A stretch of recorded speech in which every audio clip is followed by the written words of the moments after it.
नमस्ते मित्रों। हमारी ज़िंदगी का अंतिम लक्ष्य क्या है, उस पर चर्चा करते हैं। हम इस शरीर में एक आत्मा है, एक आत्मा जो अजर है और अमर है। ना वो कभी पैदा हुई और ना ही कभी मरे। प्रकृति में 3 ऐसे तत्व हैं जो हमेशा से थे और हमेशा ही रहे।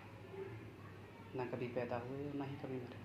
आत्मा, परमात्मा और प्रकृति। तो आज हम चर्चा करते हैं आत्मा पर और उसके लक्ष्य।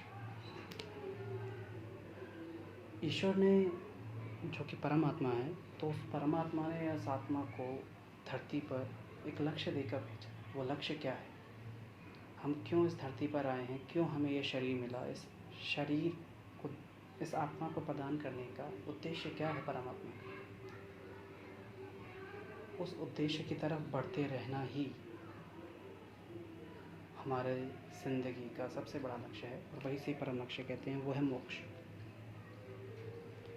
मोक्ष कैसे पाया जाए और उसके लिए हम क्या क्या कर सकते हैं? हमारे जीवन में हमें किन किन चीज़ों को धारण करना चाहिए, वो सबसे ज़्यादा ज़रूरी है।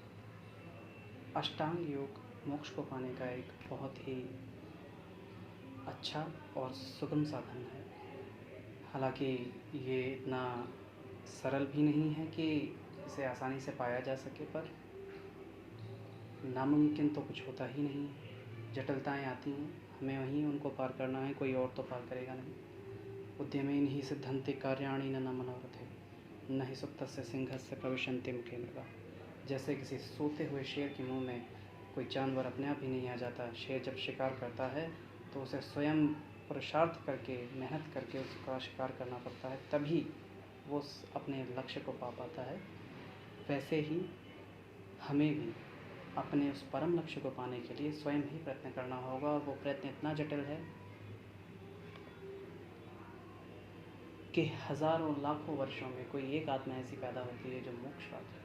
क्यों? क्योंकि ये एक जन्म का सफ़र नहीं है, ये सफ़र है अनंत जन्मों का। एक आत्मा जो सामान्य होती है, वो पैदा होती है, पैदा होने के बाद बाल्यावस्था से लेकर किशोरावस्था, युवावस्था, प्रौढ़ावस्था, वृद्धावस्था और मृत्यु को प्राप्त हो जाती है।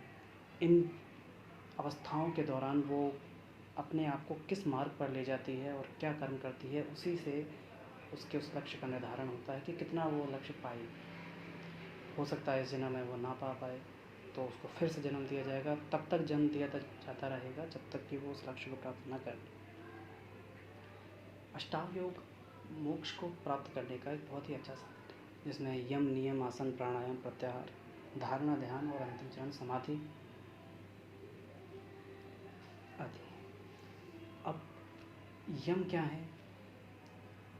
यम 5 हैं: अहिंसा, सत्य, अस्तेय, ब्रह्मचर्य और अपरिग्रह। नियम भी 5 हैं: शुचि, संतोष, तप, स्वाध्याय, ईश्वर प्रणिधान। अहिंसा क्या है? अहिंसा अपने मन, वचन और कर्म से भी किसी को कष्ट ना पहुंचाना अहिंसा। हमारे वैदिक धर्म में जो वेद लिखे गए, वेदों में सारा ज्ञान छुपा। वेद बना है विद धातु से, जिसका मतलब यही है ज्ञान। ज्ञान ही परम लक्ष्य है। ऋते ज्ञानात् मुक्ति।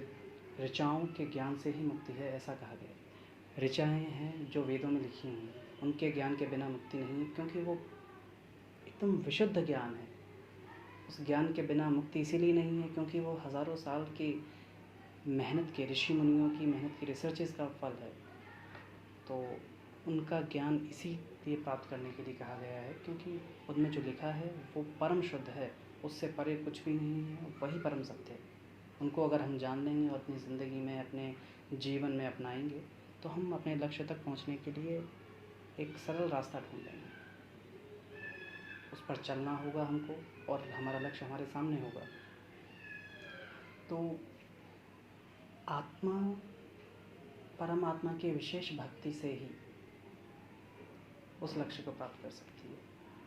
अब सोचिए, अहिंसा जिसमें मन वचन और कर्म से किसी को कष्ट ना पहुंचाया जाए। अपन प्रयास करके कर्म और वचन तक सीमित हो सकते हैं, लेकिन किसी के बारे में बुरा सोचें भी नहीं, वहाँ तक हमको पहुँचना होता है। तो सोचिए, जब पहला स्टेप ऐसा है, वो भी पहले स्टेप का पहला स्टेप मीन्स यम जो कि 5 हैं, उसका पहला स्टेप है अहिंसा।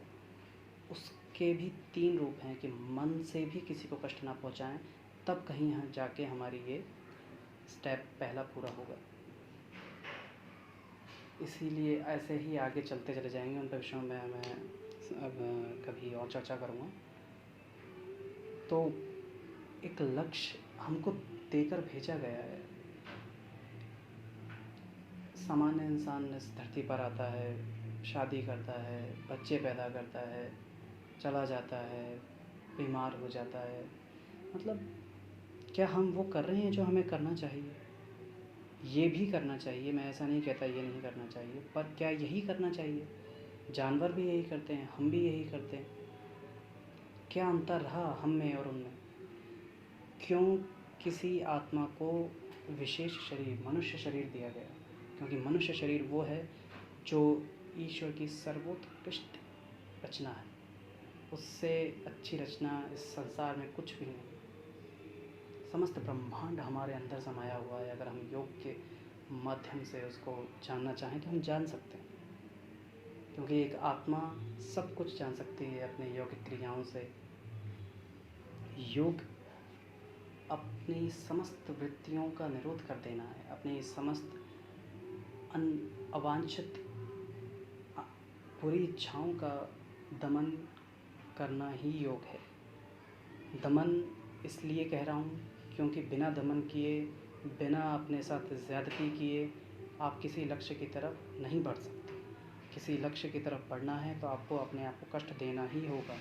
पुरुषार्थ ही एक साधन है। तो मैं विषय पर आता हूँ। आत्मा को अपने लक्ष्य की तरफ ले जाना है आपको, तो अष्टांग योग का मार्ग ही अपनाना होगा। इसके अलावा और कोई दूसरा ऑप्शन नहीं है। उस पर धीरे धीरे चलते चलते आप अपने परम लक्ष्य तक पहुँचेंगे। तो कभी और इस विषय पर और चर्चा करूँगा मैं। अभी के लिए नमस्ते।